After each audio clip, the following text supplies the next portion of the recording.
Alrighty, and welcome back to the Mother-Daughter Disney Podcast. My name is Amanda. I'm here with my lovely mother. Hi, I'm Jeanette. And today is our part 2 of my recapping my Disneyland trip. So in part 1, we did my first day, which is Disney California Adventure Park. And now we are in part 2, which is in Disneyland. We finally made Disneyland. So now the reason why we're doing Disneyland after Disney California Adventure is because the way that the dates worked out, my birthday was on a Thursday. And so originally I was going to do Thursday, Friday. I decided to do Wednesday, Thursday instead. But I really wanted to go to the Blue Bayou restaurant for dinner on my birthday. That was like the number one thing I actually wanted to do on this entire trip was go to the Blue Bayou restaurant. Now, to book dining reservations, it's similar to Disney World where it's 60 days in advance, but the timing is a little different because it is Pacific time, but I've noticed that sometimes the reservations will open earlier in Disneyland, even though it says it's going to be like 7 Well, they do that in a.m. Disney World sometimes Yeah, too. sometimes they open a little earlier. So anyway, all to say, I missed the time. I did not get a reservation for Blue Bayou. I was heartbroken. I was so sad. I was so stressed. I was refreshing that page every 2 seconds trying to get a reservation. I ended up getting one for the Wednesday, and so we were going to go the Wednesday. I was just going to switch it and be like, it's fine. I don't have to be in Blue Bayou. On my actual birthday, we can just do it the day before, and like, it's no big deal. But my mom came in clutch. She came in. She got the reservation. I was doing the same thing. Refresh.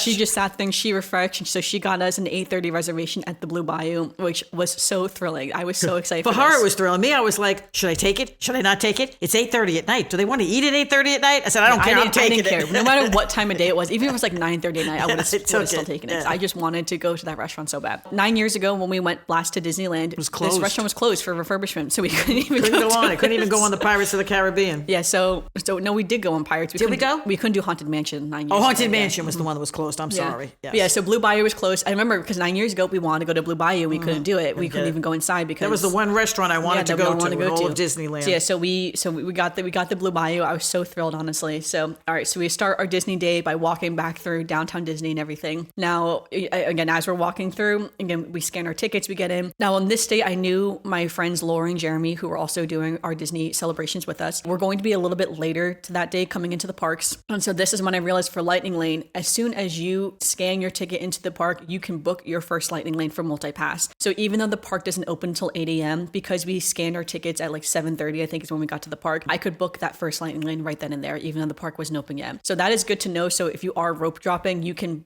book it really quick. So that way you can get a good time for your first Lightning Lane and then start using your Lightning Lane throughout the day. So that way when we got there, now I was very like panicking, right? And like even in the vlog, so you'll see me as I'm walking down Main Street being like, I can't commit. I don't know what to do. And you'll hear Ted in the background being like, just commit. Just commit. Just do it, right? So, and I kept booking it and then canceling it and changing it. Anyway, and again, I could only do this for me and Ted because Laura and Jeremy hadn't scanned their tickets into the park yet. So what we ended up doing is that we rope dropped the Matterhorn and I got an early Lightning Lane for like 8:15, 8:20 for Space Mountain. So that is what I decided to do because I knew from the day before I asked them, what rides do you guys think you don't want to do that we could maybe try to rope drop tomorrow morning before you get there, like in the hour before you get there or something, right? So those are the 2 rides I said that they were okay missing, or again, we could always try to do it later in the day on Lightning Lane or something, but whatever. So we get there, we're standing, so thrilling, walking down the Main Street for the first time as well too. It's like a common thing I'll say throughout this podcast and also in the vlog is that Disneyland is so similar to Magic Kingdom, but also just slightly different. Like a lot of things are just slightly different. Like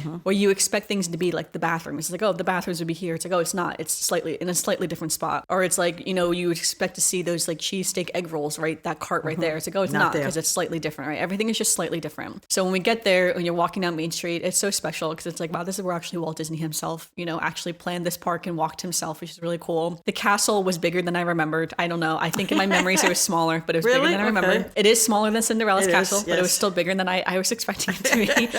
I think last time I didn't know it was smaller than Cinderella's castle, so I was extremely underwhelmed because I just didn't know it was smaller. Whereas this time I knew it was going to be small, so when I saw it, I'm like, oh, it's not that small. It's good size. I like it. It's good. So we get there. Now, the big difference with the DCA versus Disneyland when you rope drop is that everyone's in the same section, right? So everyone's waiting in a big group, basically. And then, again, it's like the disc with the little spindles going on, right? So everyone's going to go in different directions once the park actually opens. Where in DCA, everyone has already split off into different directions before the, to wait until know park which open. way they're going. So we're waiting in the big crowd, just waiting, just looking around, just taking it in, right? I'm like, today's my little birthday, it's crazy beans. And so the park opens and they make the announcement, please no running. People immediately start running. Sprinting even, I would say. People start sprinting. You could tell a lot of people were going. So where Matterhorn is to the right when you're facing the castle. A lot of people, you could tell, were going to rope drop Rise of the Resistance, which is more to the left of the castle. So a lot of people going in that direction. So we were going to the right. Now at this point, I had looked at the map many a times, but it's always different when you look at a map versus when you're actually walking the park. Right. And I figured there has to be a lot of people rope dropping Matterhorn, right, too. But it was different because people start to branch off going to different rides. So it's like, all right, so I was just following the crowd. Now you do have to go all the way around the ride because the entrance of the ride is like behind it, so to speak, from the front of the park. So we're going all the way around, we're seeing all these different things. It was kind of funny because there's this cast member. I guess he was a janitorial cast member. I guess he had one of those big like buckets for trash, I suppose. And he was starting to cross the way. He just had to stop because the crowd,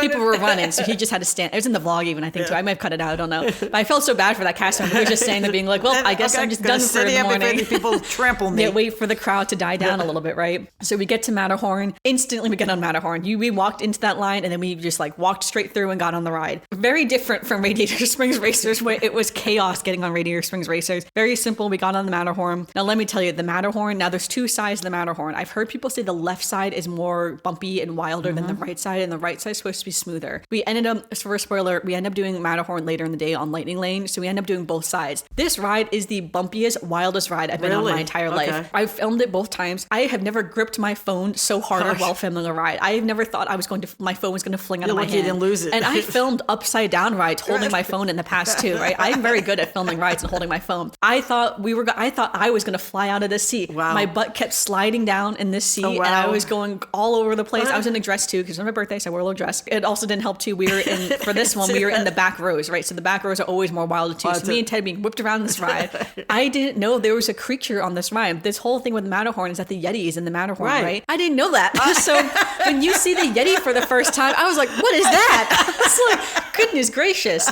Now in Expedition Everest, the Yeti is much larger, but it's in the dark and it's towards the end. You see the Yeti in full daylight, light everywhere, just out and about, casually hanging out. And I was like, oh my goodness gracious. I had no idea that was, you see him twice too in the ride. I had no idea that was going to happen. It was so funny. And there's a little bit of water in the ride, but you don't get wet. But yeah, but I thought that was the wildest ride in the wilderness, right? We did the Matterhorn when we were there. We did do the Matterhorn. We did? Yeah, I have a photo of us. Why do I remember the three of us, me, you, and Dad on the Matterhorn. I don't know. It was wild. I would normally remember something like that. It was wild for me, at least, both times we went on it. But it was, to start the day, I was just like, wow, we're starting the day strong, right?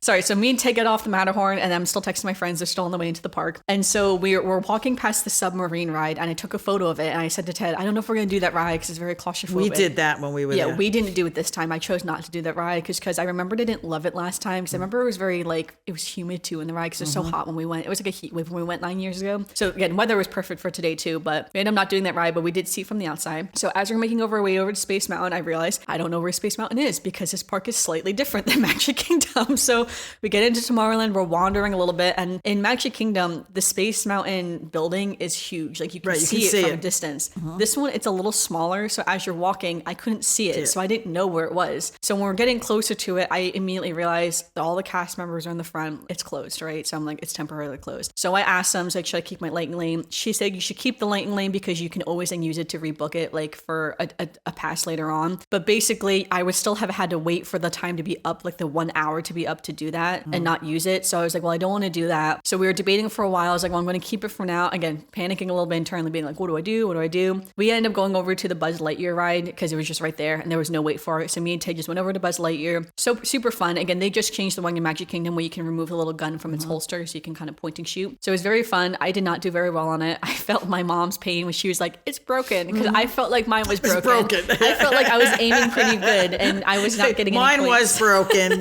The seat in front of me an empty seat in front of me got a higher score than I did. But no, I feel like mine wasn't working that well. I wasn't getting many points. But anyway, though, it was still fun though, and Ted still won on that one as well. So at this point, I was just like, all right, what should we do? And I was looking at the times on the app and be like, well, the line from Mickey and Minnie's Runaway Railway is really short right now. So I was like, maybe we should pop over and do that since we can do that in Hollywood Studios. But it's like let's see. So we started walking over there, and then the weather was really good. It was cloudy, so I'm like, wait, let's take some photos from the castle. So we took a bunch of photos from the castle. And as we're walking through the castle, I opened my phone. I see Space Mountain is reopened. So I'm like, we're going back. So because I kept the Lightning Lane. But you still had the Lightning Lane. So we went back. We walked all the way back, making Ted walk back and forth in this whole thing. So we went all the way back there. The queue is very different for Space Mountain in Disneyland, like drastically different. Like most of it's outdoors. And then once you get indoors, it's different indoors. There's just where the loading area is so different too. It's hard to describe, but it's just very different. And this ride was also different too because it's two-seaters. So it's like two, and two. whereas the one in Magic Kingdom is one, like just one behind the other, which is what the Matterhorn is, right? It's just like single file, so to speak, where this was two. So we sat next to each other. Still such a fun ride, honestly. Very similar to Magic Kingdom. I couldn't tell you how similar or different it was because it's in the dark, so I'm not really sure. But again, very fun though. We got off that ride, and at this point, Laura and Jeremy had just entered the park when we finished that ride. And so when we met them, I got a great photo of the partner statue too. I'm just looking at my notes here. And so at this point, we're like, all right, so as soon as they got in, again, we purchased their lighting lanes, we did the lighting lanes, and I'd been watching the lighting lanes at this time too, because I had seen that the Indiana Jones ride was already in the late afternoon, or it was already in the afternoon. So I was like, that's the first one we want to book, but I need them to be in here so we can book it. So they get in there, as soon as they get in, we get them the lighting lane, I book Indiana Jones for the afternoon. I'm like, great, we have that for the afternoon. In 2 hours, I can book our next lightning lane, but we have to wait those 2 hours. So what do we do now? So because it's still so early in park days, right? It's only 9 o'clock. The park has only been open officially an hour already. A lot of lines were still pretty short at this time. So we're like, let's go do Haunted Mansion. So we start heading over to Haunted Mansion. Pirates of the Caribbean, you do walk past Pirates. Pirates was temporarily closed at the time. So we went over to Haunted Mansion. They recently, I didn't know this in the moment because I filmed it being like, this queue is amazing. And then I found out they recently redid the queue, and that's why it's pretty good, honestly. It's very similar. It's a different entrance to them because you can see the actual Haunted Mansion. So in the queue, it's similar to Tower of Terror, where in Tower of Terror, you walk through the rose gardens kind of in front of the building before you kind of enter the building. That's kind of what they did here too. They have like, the decrepit rose garden that you kind of walk through. Really cool, honestly. Again, apparently it's a little bit newer. So you walk through that, you see the horseless carriage as well. Ours is black, theirs is white. Just thought I'd point that out. Their pet cemetery is in the queue as well. It is massive. It's huge, honestly. It's really cool, actually. They have a lot of pet cemetery things in there. Whereas again, the Magic Kingdom is a little smaller. They still have a lot of the graves that you see with all like the little puns, so to speak. So once we got into the Haunted Mansion, you do enter kind of from like the front of the building, so to speak, where us, you sort of enter from like the back of the building. Yeah, you're like underneath the building. Yeah. So you sort of entered from the front, like on like the balcony, like the wraparound porch balcony, or the porch rather. So when you get in, it's pretty similar now as that. You walk in the waiting room, then you get into the stretching room. The stretching room stretches a lot higher is what I've noticed. So it feels like you're a lot lower on the ground, so to speak. So theirs goes much higher, which I thought was very interesting. Then when you leave there, you walk through this hallway. And when you're in the hallway, I noticed this when rewatching my footage because I filmed a lot of it. Funny, I'm glad I did because I would have forgotten this immediately. But the ghost host is talking as you're walking through the hallway. And a lot of what he's saying is what's on the ride in Magic Kingdom. Now, I didn't film the whole ride, unfortunately, for this one. I ended up filming more rides later. But because I didn't film the whole ride, I don't know what he says on the ride because I don't remember now. But I thought it was interesting that a lot of things he was saying, and also, like the portraits you see on the ride that flash, those were in the queue as well, too, before you get on the ride. So some of the things were in the queue. And then as you're getting closer, because it's a pretty long hallway, honestly, as you're getting closer, there's almost like this gate, this like wrought iron gate sort of, and then you kind of walk around that, and then you get on the ride. Okay. So it was just a little bit different, I would say. I just thought it was interesting. I'm sure, too, that has to do with like the shape of the building itself, yes, right? because Like that building's a lot bigger and a lot spread out. Yeah, like how they Disney World, it's very controlled. Yeah. So again, just very interesting. And then again, the ride itself is a little bit different. Again, it's one of those things where everything is so similar, but just a little bit different. Like some of the scenes were a little bit different. Some of the characters looked a little bit different. So it was still fun though. Haunted Mansion, I know Jeremy said that was his favorite ride. So it was so fun to go on it. And again, we didn't get to go on Haunted Mansion 9 years ago. So I was glad we finally got to go on it. I would love to do the overlay for The Nightmare Before Christmas that they do on this ride. Oh, I can imagine. Because I was like, this would be so cool with The Night Before Christmas stuff. Because I know when that's happening, the lines for Haunted Mansion are wild. That must be ridiculous. But without it, it's a little bit less, right? So, all right. So after Haunted Mansion, Pirates of the Caribbean reopened. So we got on the queue for that. Now, Pirates of the Caribbean is not. So Haunted Mansion is on Lightning Lane. Pirates of the Caribbean is not on Lightning Lane. The way the queue works for Pirates of the Caribbean does not lend it to have Lightning Lane, basically. So they had test run the Lightning Lane with it a couple weeks before we went, and Jeremy was telling us that it was a disaster, that it was just complete disaster. Again, a lot of this has just had to do with crowd control. Where do you put the crowd? Where do you put the queue? Okay. So essentially, when you go to Pirates, the main part of the queue is split in two. So there's two sections, and they weave around the building on opposite sides. And then when you enter, again, you get in on opposite sides too. So because they have two queues technically for the ride, if they close one side of the queue down for Lightning Lane, they don't have the other queue is not large enough to handle the rest of the crowd. Okay. So because of that, they stopped doing the Lightning Lane again for Pirates of the Caribbean. Apparently, the line for the standby was so wild all throughout New Orleans Square and everything that they couldn't control it. Basically, it made no sense. So they end up just going back to standard queue for everyone. So when you get to the part that is you split between the right side and left side has a little bit more walking area than the right side, meaning the left side is slightly longer than the right side. So we stayed on the right side because you have a little bit less to walk. The left side goes around the building a little bit more, whereas the right side doesn't. So just a little tip in case you want to do that, the right side is technically a little bit shorter, but they move about the same pace, I would say. We also did see the infamous wrought iron WD and RD that's on this ride, which was really fun for me to see because I've heard about it. So of course the Walt Disney and the Roy Disney that's up there. It's kind of hidden, but it's like a fun little nod to them. Again, once you start going through this ride and you see the boats, it's so fun, right? I'm like, it's so exciting. I was like, I'm having so much fun here. So then we get on the ride and the first thing you see is the Blue Bayou restaurant. And I was like, this is it, guys. This is where we're coming later. I was like, I am so excited. Now it was only at the time 9:50 in the morning. So it's like 10 a.m., right? So the restaurant's not open yet. So it's empty. But it's all decorated as if it's like, an evening, right? So it's just so pretty. It's like a quiet little evening that you're going through. It's like being in New Orleans. So fun. Again, I think their cavern scenes are a lot longer. Like when you go through the caves, the skeleton scenes are drastically longer. They have a lot of skeleton scenes, honestly. Sometimes it's like kind of creepy to a certain extent because you realize that these people like were killing each other to death technically, and that's why they're here. So a little morbid if you think about it. Yeah. Then you go through the regular scenes that we have in Disney World as well too, and then they have a little bit more of like a TNT thing. There is 2 drops. I've heard a lot of people say that we have the 2 drops as well too, which is fun. So again, super fun ride. I love their pirates so much. I wish our pirates could be more similar to their pirates because I do think their pirates is probably better than our pirates because they have so much more, right? There's so much more added to it. It has to do with the water table. That's why we don't have 2, and the physical space to put pirates in Magic Kingdom. They didn't have, I think, as much space to add what they had in Disneyland. But again, so great from that ride though. Absolutely love that ride. So again, did stand a queue for that. So then after this, we decided to do the Winnie the Pooh ride. So we head over to Winnie the Pooh. Now there's something Laura wanted to show me in the Winnie the Pooh ride because when you go on Winnie the Pooh, where Winnie the Pooh ride is in Disneyland, it is in what they now call the Bayou Country. It used to be the Critter Country, but now it's the Bayou Country because Tiana's Bayou Adventure is there. So when you're there, they used to have the Country Bear Jamboree. Where the Country Bear Jamboree is, they took it down and they put the Winnie the Pooh ride. So when you're on the ride, and I didn't film it because at this time I was like, I'm not going to film every ride. Later on, I started filming every ride. I don't know,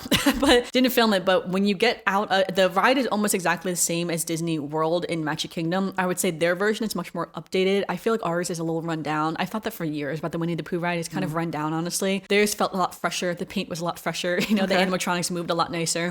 When you get out of the dream sequence that in the ride, if you turn around, above the door is the 3 moose, like the 3 moose that's in Country Bear Jamboree. Used to be there, okay. So it's supposed to be a nod to that the Country Bear Jamboree used to be here. There. But it is really funny. They just have like the 3 heads of the moose up there, which is so funny. And that's what Laura really wanted to show me. Now Laura's also like, she's a diehard Winnie the Pooh fan. She loves Winnie the Pooh. So it was fun to go in our little honey pot on the Winnie the Pooh ride. But it's funny because I forgot the plot of the Winnie the Pooh ride because it's the same as Disney World that they're celebrating Pooh's birthday. So at the end, when they're wishing him a happy birthday, they were all like, oh my God, that's so funny because today is my actual birthday. So when you get out, there's a little gift shop. So we go in the gift shop and the gift shop is all decorated for Pooh's birthday. It's like all to happy birthday Pooh. And so I took a photo under the sign that says happy birthday Pooh because I'm like, yeah, today's my actual birthday. There's a little bakery in there. So I got another Rice Krispie treat.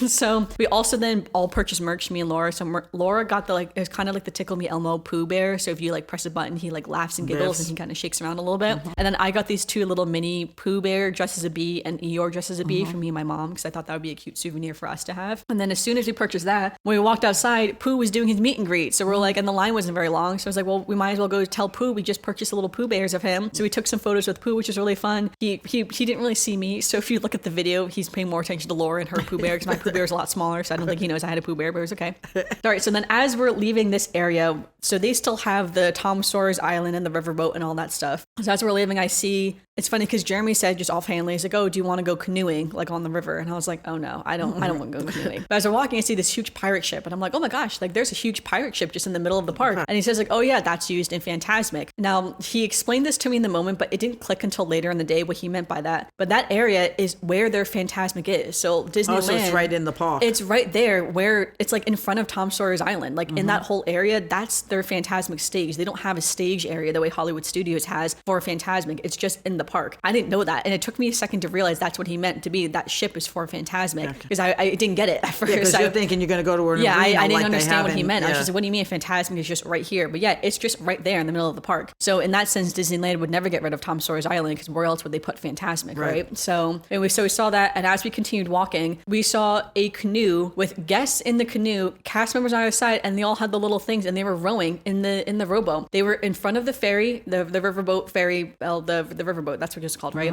And behind the pirate ship, and they were waiting for the pirate ship to move, and they were just canoeing. I thought Jeremy was joking when he said, "Do you want to go canoeing?" There's a ride where you can actually really go in a for canoe a real canoe and actually canoe around this little river. I'm like, that is wild beans to me. I did not know that. I was shocked, and I told him I do not want to canoe, so I was okay with that. So I was so surprised. Again, I was just like, I can't believe there's a canoeing ride. I don't remember that. Okay. All right. So anyway, at this point, we were walking towards It's a Small World. That's where we're walking towards. So we're kind of going through the back way towards It's a Small World. So we get there. Their Fantasyland is set up very differently. I would say that's the one area that is pretty different from Magic Kingdom. When we get over to where It's a Small World is, we're still doing standby at this time too, because we're waiting for that 2-hour lightning lane. So we get on It's a Small World. Again, so cute, honestly. A lot of outdoors. Again, you board the ride outdoors, everything, a lot of things outdoors. Then you go inside. I feel like I remember the last time we saw it, I didn't love the fact that there wasn't water all the way. Like it was just you in the boat in water, and the water didn't extend all the way out like the way it does in Magic Kingdom. But this time I didn't notice it as much. I feel like, I guess maybe just the first time I just didn't know it was going to be like that. So I thought it was weird. But this time, because I knew it, it didn't feel weird. So anyway, though, we saw It's a Small World. So fun though, honestly. It's so cool to see, because that is the OG favorite. It's a Small World, of course, too. And they do have the Disney characters in that one too, where you go through the land, you see like little knots in the Disney characters, which is really fun. And it was funny too, because we saw Cinderella. Cinderella is dressed in her like her maid outfit on this ride. So when Laura was Googling it later to get a photo of it, she found Cinderella in like her blue dress with the prince, and she was like, how did we miss this? How come we didn't see this? And we realized that was the one, I think, in Hong Kong Disneyland or something like that. It was like a different park.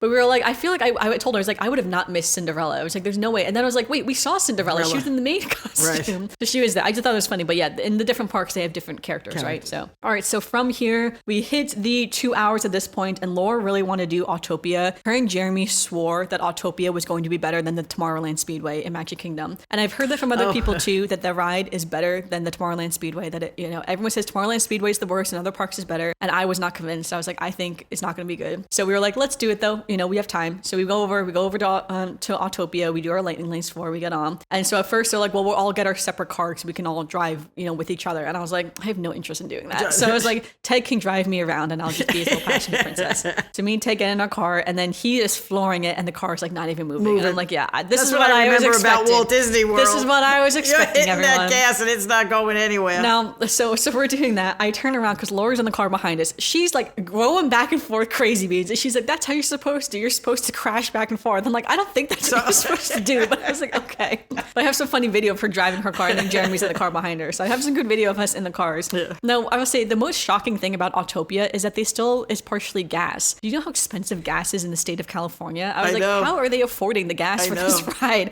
I'm surprised they haven't switched it to fully electric or something. But or taking the ride out. Yeah, right. I don't know. Or it's like, I think they could be hybrid cars, so like maybe part gas, part electric, but you can still smell the gasoline. I don't know. Maybe it's just like a smellizer, right? And it is electric, but it is quite shocking because I'm like, gas in this state is so crazy expensive. I can't imagine that they want to spend money on this. But anyway, so we did Autopia. It was it's just okay, right? It's just an okay ride. Just a snooze. Obviously, when I have a child, I'm sure I will love it more because they will have a chance to drive a car, right? It's like, that's the whole point of it, right? So a kid can drive a car. Yeah. So, but as an adult, it does not go very fast. No. I guess it is a little cute. I know apparently during the holidays, they like put more holiday stuff around, but we didn't go during the holidays, like the Christmas season. So we didn't see that. So, all right. So up next, we were walking over now for lunch. So again, for here, we looked at all the menus, decided what do we want to have for lunch. And we were going through. We ended up going over to Refreshment Corner, which is kind of is similar to the Casey's hot dog place that we have in Magic Kingdom, but they have way more options than just hot dogs. So first we took some photos from the castle, of course. And then, so it's a similar thing. We struggled to find a seat. We found a seat a lot quicker though than in DCA, but we still struggled a little bit. So we got a good spot to sit in some shade. And then I got the mac and cheese bowl and a sourdough bread.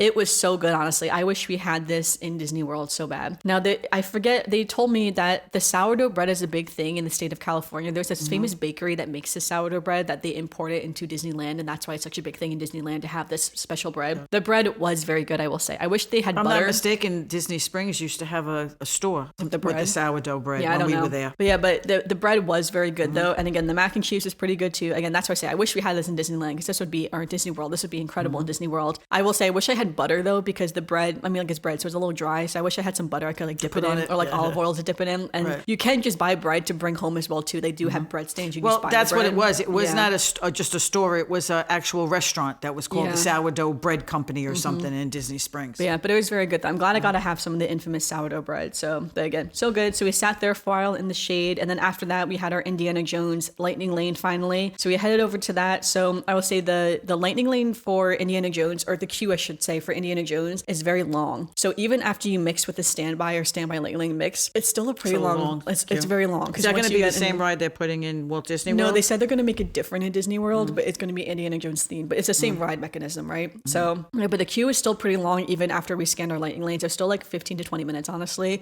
And I mean, like, because I'd never been on it, I didn't know how long we were going to be walking, going through many, many rooms. Right. Now, there are a few rooms. If you know Indiana Jones, have seen the movies, there's a lot of like the booby traps is a big thing. So you see like skeletons that have been stabbed to death and like different like pikes, like skeleton heads on the pikes. I don't watch the Indiana Jones movies. Right. But I'm like, this is actually pretty gruesome if you think about it. Like, these are supposed to be, in quotes, dead bodies, right? And it's like in this casual queue of a Disneyland ride. So I'm like, all right, it is what it is, right? And I'll say, as someone who has no want to go like on an anthropologic expedition, I'm just like, this is really cool, but I would simply never do this in real life, right? It's like I have no want to go trekking through, you know, some ancient ruins or something like that. So when we get onto the ride, we get on the ride really quickly because normally I like to film when I'm getting on the ride, but they needed a party of 4 and we happened to be a party of 4, so we skipped like half the line when we got close. So we get on the ride, we're sitting in the last row. There are no doors on the ride, so I went in first because I just happened to be first. No doors. I was like, okay, that's interesting, because on the dinosaur ride there was little doors that would close. Come through, yeah. No doors, so I just had my bag kind of between my legs, just gripping it for the dear life of me. But because, you know, the dinosaur ride, it swings you around a lot. Jumpy. I was like, my bag is going to fly out of this ride in 2 seconds. They didn't have like a netting or something to put it in? They had a small netting, I would say, that you could put stuff in. But I was just so shocked that there were no doors because I felt like I was going to fly off that ride in 2 seconds. Ironically enough, I filmed the whole ride, right? You don't see anything. Too dark. I don't know why I thought I could film it. Too dark, though. But at one point in the ride, again, I don't know this ride very well. Unlike Disney World, I know a lot of the rides. We come to a stop. We're not moving. And I'm just like, okay, this is interesting. But there's these creepy, like, skeletons kind of around. I'm like, oh, the skeletons look really creepy. Like, they're supposed to be creepy, right? You're supposed to be on this ride. But out of the corner of my eye, I see what looks to be a spider, like a large, like a fake spider, but a large spider. So I screamed really loudly out of nowhere, right? We're sitting, not doing anything right now. Screamed loudly out of nowhere, scared the whole car. And I was like, I'm so sorry. What it was a curtain that was a little jagged, blowing in the wind. Blowing in the wind, screamed so loud for this jagged curtain blowing in the wind, right? They just had some fans going on, but it looked like a spider in my peripheral that was descending towards me, right? So it's funny because it's in the video and you can hear me being like, I'm so sorry, everyone, that I didn't mean to do that. As we're sitting here in silence, right? We're waiting for the ride to continue. I don't know why we're sitting there. But Lauren, Jeremy, and Ted thought that was so funny. They're like, what is wrong with you? I'm like, I don't know, guys. I don't know. So the ride continues. We get on to the last little part and Indiana Jones is just hanging from this rope and we stop again. And we all say, it's like, is something supposed to be happening right now? And it's funny because another person says, like, he looks so realistic up there. So I got a really good photo of him because we were sitting there for so long. Out of nowhere, this boulder behind him just comes forward, like, you know, the classic boulder scene. So that's what the thing was supposed to be, but we kept stopping so many times that I didn't know what I was like, what's going on in this ride, right? So anyway, so we get towards the end and I had to tell everyone, like, that's why I screamed, was because I thought the curtain was a spider and I'm just being silly. But again, the ride was really fun, though, I will say. It is super fun. It throws you around a lot. I haven't seen any of the Indiana Jones movies in years, so I don't know which one this is supposed to be based on or whatever. But again, it was very fun, though, I would say. And I am looking forward to the Indiana Jones rides in Animal Kingdom. I will very much miss Dinosaur because I do think Dinosaur was a great ride. But I do think this was a fun ride too, all to say. So, all right, so after this, we had a little bit more time before our Big Thunder Lightning Lane. So we kind of went back up Main Street, took some photos on Main Street, and then there is a show. So in the Opera House, like when you first enter the park where the Opera House is, which is on the right, they have the OG animatronic of Abraham Lincoln that Walt Disney himself wanted to build to tell, you know, because he was such a patriot, he really wanted to tell the history of America. So the Mr. Lincoln is still there. But they recently created a new animatronic of Walt Disney himself that they use. In this show, they use the actual interview clips from history that he tells how the Disney company was created in his own words, is what they say. And they have a statement before saying the quality of these clips are, you know, they've tried to, you know, make them as good as they can, obviously, but sometimes the quality is hard to tell exactly what he's saying. But anyway, so we go there. I will say, I don't normally love just sitting watching a show when an animatronic is just talking to me. It's like, why I don't really like the Hall of Presidents, because I think it's just kind of weird when an animatronic is just speaking to you. But when you go into this area, they have the original bench from Griffith Park that is said that Disney had thought of building, you know, the Disneyland park in. And it's a whole little mini museum of Disneyland, all the concept art of the parks, all the concept art for like the different lands. I'm glad they did that. I wish they would have that in Walt Disney World. Yeah, it's like how the parks all came to be. And then they have a lot of the original statues and concept, again, like it's a small world, you know, doll dolls and everything there. Some of the things from the Tiki Room as well too. The Enchanted Which Tiki is some of the Room stuff there. we saw when we went to see the Disney exhibit in, was it New York or Philadelphia? We went to that, the Disney. That was in Philadelphia. That was in Philadelphia. For the 50th or something like that, yeah. So again, they had a lot of these things here, which is also really cool to see, especially if you love the Disney parks history the way I love the Disney parks history. And again, we weren't even going to see the show, but as we got there, the show was like about to start. So we're like, well, we might as well go see the show, right? So we walked in. I will say, I'm glad we saw the show. The show was really good. It was really interesting. Well, history-wise, if you're going to go to Walt Disney World, it's definitely worth it. Yeah, I would say even if you're not a history buff or you're not a Disney person, it's like, it's very interesting because again, it just says not just how the park was created, but again, the whole Disney company, how Walt Disney thought of the Disney company, where his origins and his life was from, everything like that. And again, they have all these interview clips that end up, they play these sound bits of him, again, from his own words of like how he thought of creating the parks and everything. Right. And then they unveil the animatronic. He looks great, I will say. I don't know what the Abraham Lincoln guy looks like, but I thought he looked great. He moves really great. He's leaning against a table. He like stands up. His arms move. He doesn't walk, obviously, but his arms move around. I thought it was great. I thought it was really cool to see that. And so again, great show. Really, really interesting. I would say I think everyone should really see the show, especially if you're in Disneyland. It's just such an interesting concept, right? And a lot of these interview clips the public doesn't have access to, right? So it's like now people of course have recorded the show and put it on YouTube, but in theory, it's like this is the first time some of these interview clips have been heard in many, many years. So after that, we head over to the firehouse, of course, because my partner wanted to see the firehouse. But it was cool because they had this plaque in front of the firehouse that said they still have the full apartment intact above the firehouse where Walt Disney intended to actually live with his family at the time. So that's still there too. We walked down Main Street. At this point, my brother called me to wish me happy birthday, and I was recording, so I just recorded like my side of the conversation as we were chatting, which is kind of funny. And it's funny, I took this video of like me, like a selfie style, like me and all my friends are like videoing. They still have the trolley that comes up and down during the day, and they also have this like fire truck that sort of comes up and down during the day, so it can take you from the front of the Main Street to the end of Main Street. And you can see it in the video that the guy is like honking at me to move, and I just don't realize that he's doing. But we don't have that in Magic Kingdom, right? It's like they only have that. You'd expect that to be coming down the street, right? So now we're making our way back over to Frontierland for Big Thunder Mountain. It's funny because I thought I knew where I was going. I did not know where I was going. I was going the wrong direction. So Jeremy had to really direct where we were going. I will say it was nice to have someone who knows the parks well, because I didn't really have to look at a map once he was with us, because he just told us where to go. And so we went to Big Thunder. It's a little bit different from Magic Kingdom, but again, pretty similar overall, I would say. Very fun though still. And one of the Magic Kingdom has been closed for like a year and a half for refurbishment. That's finally reopening soon. So from here, again, we had a lot of time still. So we decided, it's like, all right, let's go look to see what the queue of Mickey and Minnie's Runaway Railway is, because Laura had never been on it before, so she was really curious as well on it. So we headed over there, and I want to see Toontown anyway. Toontown is so cool. It is so cute. I'm so sad we no longer have a Toontown in Magic Kingdom, because it's like, I think every park should really have the Toontown. It's all about Mickey, right? And the cartoons. Right, that's where it started. Cartoon, right? It's so cool. I took photos in front of like the little movie theater where Mickey and Minnie's Railway is. Mickey and Minnie's Railway in the right place. I know. And so we debated. We're like, it says it's 55 minutes, but I could not get a lightning lane for it. I was refreshing that thing every 2 seconds. Couldn't get a lightning lane. The earliest lightning lane I could get was like 10:30. I'm like, there's no way we're going to be in this park at 10:30, right? Or it's like, or we're going to be leaving. There's no way we're doing that at 10:30. So we were like, let's just do the standby. It was the longest standby we waited on. We did wait about exactly 50 minutes from getting online to actually physically getting on the ride. We've waited longer than that in Walt Disney So it wasn't World. too bad. And the queue is really cool for this ride. So they have a lot of, so it's almost as if like you're walking behind the scenes of the Mickey cartoons. So as if they brought the Mickey cartoons to life and said like, here's the props, I say in quotes, that we used in the cartoon. Obviously it's a cartoon, it's animated, so it's all pretend. But it was really cool how they staged it that way. So you're walking through, you go past all these like memorabilia.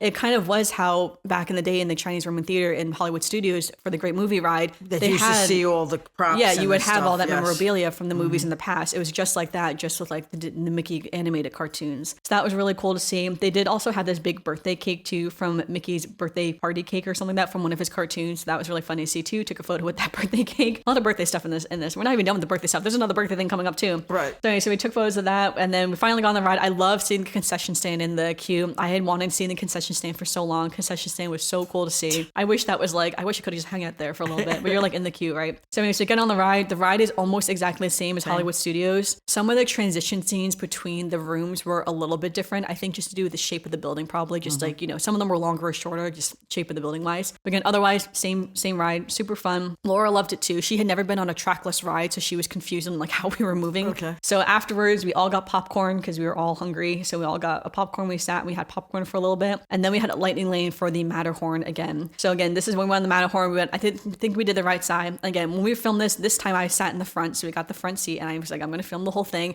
I've never gripped my phone harder in my entire life. I thought I was going to fly out of there. Watching the footage back is so funny because I'm just screaming the whole time, basically. And I already been on the ride early in the day. I'm still screaming the whole time, you know? It's just a goodness gracious. So after the Matterhorn, at this point, there are really no more lightning lanes we could have done for the rest of the day. But this is a good, so within Disneyland, again, DCA, there are a lot of rides that are not on lightning lane. They arguably have, it's like half and half almost, honestly. So almost all of the Fantasyland rides, except for It's a Small World, is not on lightning lane. So we were like, well, it's time to do all the Fantasyland rides, right? So we go over, the one I really want to do was the Alice in Wonderland ride, because we don't have that in Magic Kingdom. I love that ride. I think that ride is so cute, honestly. So you sit in a little caterpillar and it basically just takes you loosely through the story of Alice in Wonderland, but it's so well done though. I think it's so cute. And this is the one where in the end, the famous scene in Alice in Wonderland that they're having the party and she's like, oh, whose birthday is it? And they're like, it's no one's birthday. It's our unbirthday party, because it's not anyone's actual birthday. So they're celebrating their unbirthday party. So when we get to that scene in the ride, it's so funny because they're like, well, it's not my unbirthday today because today is my actual birthday. So the amount of birthday references in this park is just kind of funny. So after that, we did the Storybook Land ride. So this is the one where you sit in the boat and you go past all the miniatures of the things.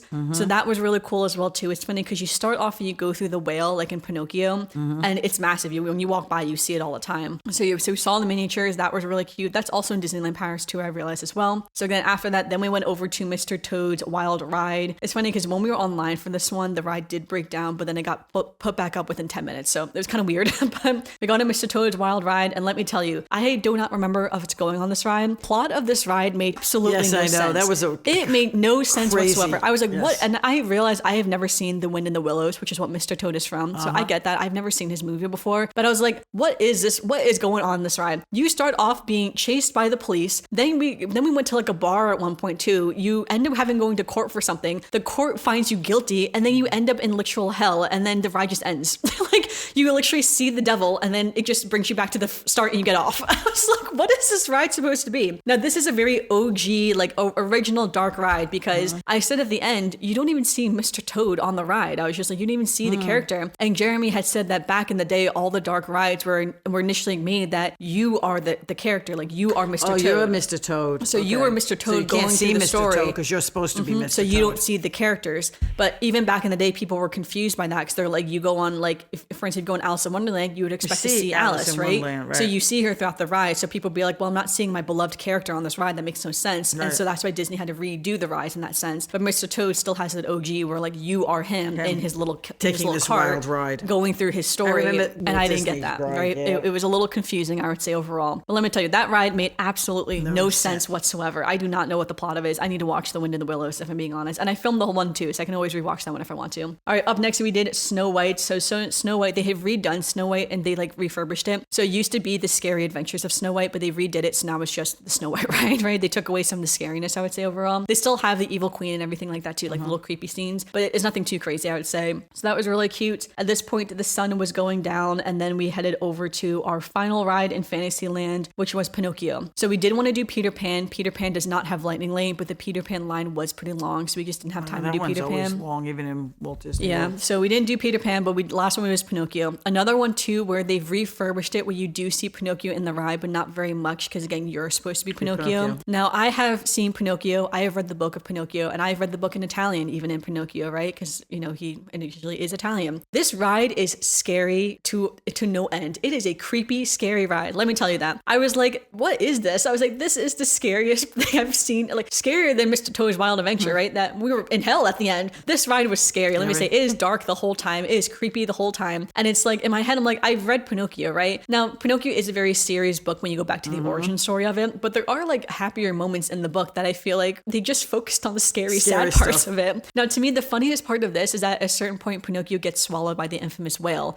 So as you get up to that part, Jiminy Cricket is there, and he was just like, be warned or whatever, and then the whale kind of pops up and is supposed to be scary with his big teeth. And I was like, the irony of this scene, that this part is supposed to be scary right here, that the whale is about to eat you, whereas in a ride literally right across the way is like, it's supposed to be fun and whimsical that you're going into the whale's mouth in the same park. I'm like, you can't depict it two ways, guys. You gotta pick one or the other, right? So you only see Geppetto once in the entire ride towards the end, or no, I guess twice towards the end, I would say. And then it ends on this super hypey note where it's like, you see Pinocchio, he's back with Geppetto, the blue fairy turns him into a boy again rather than the donkey, and it just ends on the scene of like the clocks that Geppetto makes, which I thought was really funny. I was like, I guess glad we're highlighting the clocks right now after that scary, creepy ride. To calm down. Because like, I get that Pleasure Island is supposed to be really scary, and that's what they really focused on, and then like when he gets kidnapped and like whatever. But again, it was a scary ride though. I I was shocked about how scary it was. I was like, do people realize how creepy that ride is? I don't know. So anyway, so after that, we headed over to the castle because in the castle, there's a walkthrough attraction of the Sleeping Beauty story. So a lot of stairs. Didn't know there's going to be that many stairs. If I had known there's going to be that many stairs, we probably wouldn't have done it, but we did it. We walked through all these stairs. They have like the big story books that kind of tell the story of Sleeping Beauty. They have these little, I guess these windows we can kind of look through and you see like the little scene sort of. Okay. So we did that. As soon as we walked out, they closed it, which I thought was funny because they were prepping for the fireworks because at this point it is now 7:30 at night, right? We did that. That was fun. Then we just had to sit down for a little bit. So I think we sat down for, I don't know, for quite some time, honestly, because again, it's like 7:30 now. Our reservation is not till 8:30. So we sat down. Then we were all looking at the menu because at this point we're all hungry. So we've been waiting to eat dinner because we know we're going to the Blue Bayou for dinner. So finally I was like, let's just head over there. And then like maybe they'll see us early if we get over there. Yeah. So we head over there. Laura was also getting some pressed pennies for one of her friends too. So we're looking for the pressed penny machines and everything to get over to New Orleans Square. So pretty, honestly. I have not been to New Orleans. Would love to go to New Orleans. Not to say we haven't tried. We've tried 3 times. Tried many times to go to New Orleans. Third time was we said, okay, that's it. One day done. I just realized I'm just not destined to go to New Orleans. Not destined to go back. I've been there twice. It is an interesting city. Yeah, but my husband has been to New Orleans. So I asked him, is this what New Orleans looks like? And he was like, basically. Yeah, when I saw the pictures, I said, yep, exactly what the street looks like. So we get there, and I will say, when I went up to the woman, they were standing in the gift shop, which was like one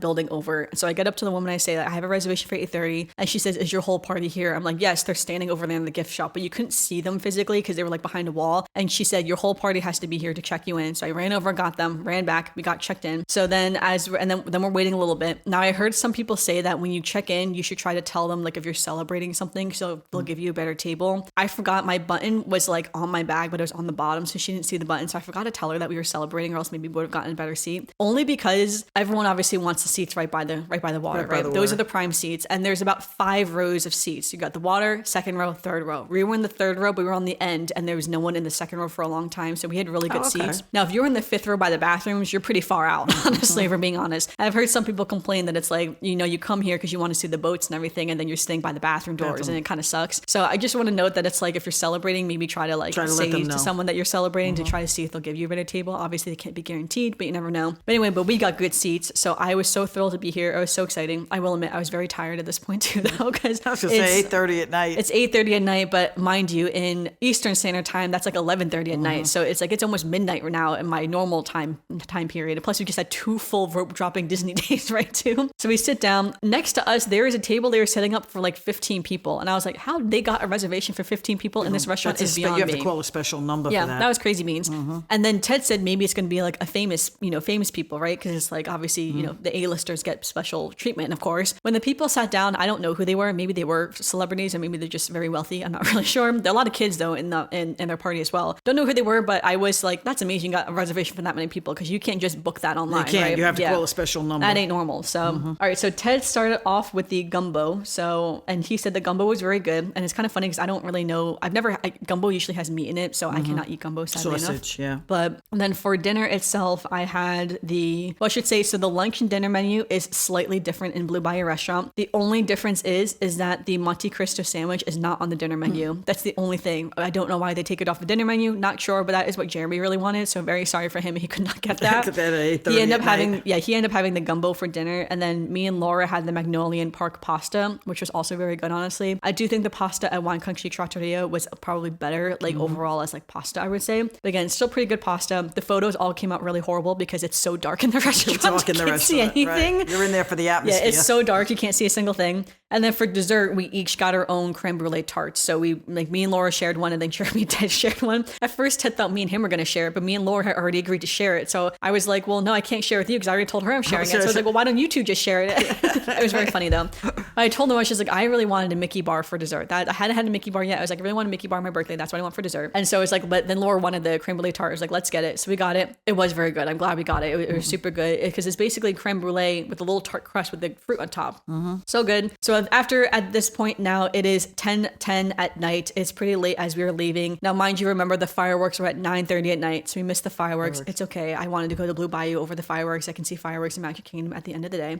So now we're going back through the store. So at this point, Laura and Jeremy are leaving because I was like, I want to go back through the stores to get any last minute souvenirs. But of course, they live there. So they can go whenever they want if they really want to. So we bid them farewell. And then I did get a Rice Krispie treat in one of the bakeries for the next day. So I was like, let's think ahead and get my to-go Rice Krispie treat. I took a few more photos on Main Street, and then Ted realized he forgot his credit card in the Blue Bayou restaurant. restaurant, so we had to go back. So I was like, well, I'm glad you realized now before we left the park, obviously. So we went back, and as we were walking back, Fantasmic was starting right there, and Fantasmic is right across from where Fantasmic is right across from New Orleans Square. So we ended up just staying, and I just watched all of Fantasmic. We were not planning on watching Fantasmic. I said I have not seen Fantasmic in Hollywood Studios in years, like so many years. We have not seen that show. So in my head, I'm like, I can't compare it because I don't know what the show in Hollywood Studios is. So I ended up watching it. Great show. It was really fun, honestly. I know they took away the Maleficent dragon is the only thing. So I did think it was a little bit lacking in that sense, because when he's fighting Maleficent, it's just, I don't know, it's like the stakes don't feel that high, I guess is the thing. But great show though. It was super fun. I'm glad we got to see Fantasmic on my birthday, because we weren't really planning that. And then as we were leaving, the Paint the Night parade was going on, which was also funny because I'm like, the Paint the Night parade was going on at the same time as Fantasmic. Like the amount of things that happen at the same time at the park at nighttime is kind of wild. So we saw the very end of the Paint the Night parade, just really like the last float for the most part. But that was really cool to see too, because I wasn't expecting to see that. Now at this point, I had been looking for the carts that I had seen earlier in the day to buy this Mickey bar. Couldn't find the carts. All the carts were gone. The popcorn stands were still open though. So I go off the popcorn stands. In Disney World, almost all the popcorn stands will also sell ice cream as well too. Here, they do not. When I asked the popcorn girl where was the Mickey bar, she said like, oh, all the ice cream stands are gone for the night. And I was just like, what do you mean they're gone for the night? Because of the Paint the Night parade, they take away some of the stands at nighttime. During the day, I noticed that because I saw them rolling out the stands during the day, but I didn't think anything of it. So yeah, so I did not get a Mickey bar because they were all gone and there was no place else to get it. No. So when we went to downtown Disney, there is this sweets shop in downtown Disney. So I thought, well, maybe they'll have Mickey bars. They did not have Mickey bars. I ended up getting a cupcake instead. I didn't even take a photo of the cupcake because the only cupcakes they had were Easter themed, and I just ate the cupcake, the Easter themed cupcake, and it is what it is. Didn't take a photo of it. Now, as we were leaving as well, we were so tired, both of us, we were so tired, and we saw the entrance to the Disney Californian Hotel, and we were like, let's just do it, right? So earlier that day when we were walking, we saw some people who were walking with us, and they stopped, and when we went left to go towards downtown Disney, they went right to the entrance of the Disney Californian Hotel. And I told Ted, I know some people can cut through the hotel and go through their entrance and go, whatever, but I know it's discouraged, and sometimes, cast members will say if you're not staying in the hotel, you can't just walk through the hotel to cut, so you don't have to do all the walking through downtown Disney, right? So as we were leaving, we were like, you know what, let's just try it. What's the worst they could do? Tell us to leave. We're leaving anyway. This is our last day anyway. So we entered through the hotel, but the thing is though, we had never been in the hotel before, and there were no signs in this hotel. So now we're wandering this hotel, being like, where do we go now? Figuring out how do we get through here? Don't know where to go. We're wandering around. What's funny is that there is this big display in the center of the main lobby. Main lobby, beautiful. Beautiful. We stayed there when we were there. We did, yeah. Time. Beautiful main lobby. But they had this big center in the center of the Winnie the Pooh 100th celebration for Winnie the Pooh. So it's funny because, again, another birthday thing, right? It's celebrating his birthday for 100 years. So I got a photo of that. And then I come to find out that was like the first day they were premiering that thing in the Disney Californian Hotel. We were like one of the first people to see it because it was new. And so we're wandering around. I say, I know the direction we have to go in, but I don't know where the entrance is. I said, we have to find where the main entrance is. And Ted's like, I think we have to go this way. And I'm like, no, we have to go this way. We fought for a little bit, and then I was right where we had to go. Now, Ted wasn't necessarily wrong. He just thought the entrance would have wrapped around in a certain way because of the way the courtyard looked. He thought at the end it could have wrapped around. I don't think it will, though, because I think at that point you were too far into the hotel that it would not wrap around. So mine ended up being correct. It's just like, I think we have to go around. It's kind of hard to explain, but anyway, we just walked through the Disney California and cut off all of downtown Disney, which is really nice. We didn't have to walk through that and got back to our hotel. All right, so that was our 2 days in Disneyland. That was so much, honestly, to recap all of this. But again, I have a full vlog. The vlog is like 90 minutes long as well, too. A full vlog as well with all the visuals of it. Again, now we have this podcast and the one before where I talked about DCA. Again, I had such a great time on my birthday trip to Disneyland and Disney California Adventure Park. It was so fun, honestly. I definitely want to go back one day in the future. No, because I do think there are enough things that are different from Disney World that Disneyland has that I would want to see again and want to experience again. At the same time, though, I've heard a lot of people say, like, which one do you like better, Disney World or Disneyland? And a lot of people often say Disneyland because it's so nostalgic and it's so, so whimsical, so fun. But I will say I do think Disney World still is my favorite overall. I like, even if I just had to say between like Magic Kingdom and Hollywood Studios, which is like the two comparable parks to Disneyland and DCA, I still, I think, prefer those parks as well too. I think it just also, those are the parks I grew up with, so I'll have my own nostalgia with Magic Kingdom and Hollywood Studios as well too. Right. So again, I think no matter what, everyone's going to have a bias towards which parks they like more and which parks. Again, not to say dislike the parks, love the parks. I just think I will always pick Magic Kingdom, over Disneyland, I think, overall. So just my own personal take on that though. Again, so fun though. We'll definitely do some more podcasts on Disneyland in the future. Like I'll do like a top 10 tips of things I learned when I was there. Maybe I'll do like a breakdown the lightning lanes, since the lightning lanes are different. Right. I didn't even talk about the Star Wars land, because we didn't even go into the Star Wars land in Disneyland, right? So again, we'll break down some other things too, maybe some like cost differences as well that we didn't get into in these podcasts. These were just my recaps for the which is the first time I'm hearing everything, because I because I only told my moms lately a little bit about these parks. So, but all right, do you have a Disney memory for today's podcast, Mom? No, because it was your vacation. Well, you have gone to Disneyland. I don't remember a lot of the rides. It was 9 years ago, and I remember it was hot. Yeah, we went during a heat wave. It was so hot. Yeah, and you know how tired you are when it's a regular day? By the time halfway the day was done, I was like, can we leave now? But I couldn't because we had kids. And we had to stay till the very end. So that's all I really remember. Like, I remember little things. Like, I remember the sourdough bread company, and I remember the beignets in Disney Springs, and I remember some of the rides. But I don't really have any major memories of either one of those parks. Well, as always, we will then end on our Disney quote. So today is our quote from Mulan: "The flower that blooms in adversity is the most rare and beautiful of all," which is one of my favorite quotes from Mulan as well. See, I would remember that one. Okay. Yeah, for my birthday episode of going to Disneyland on my birthday. So thank you everyone for listening to this week's episode of the podcast. Make sure you give us a review on Apple Podcasts or Spotify, or leave a comment down below if you're watching on YouTube. And let us know as well too, what do you think of Disneyland versus Disney World, or Disneyland versus DCA as well? Are you heading off to Disneyland soon, or something like that? Again, also on my social media, Almost Amanda X, I have like a full story recaps of the script as well too. So always open to talk about Disney. That's why I have this podcast, right? So we'll love to hear your thoughts. But until then, we'll see you real soon.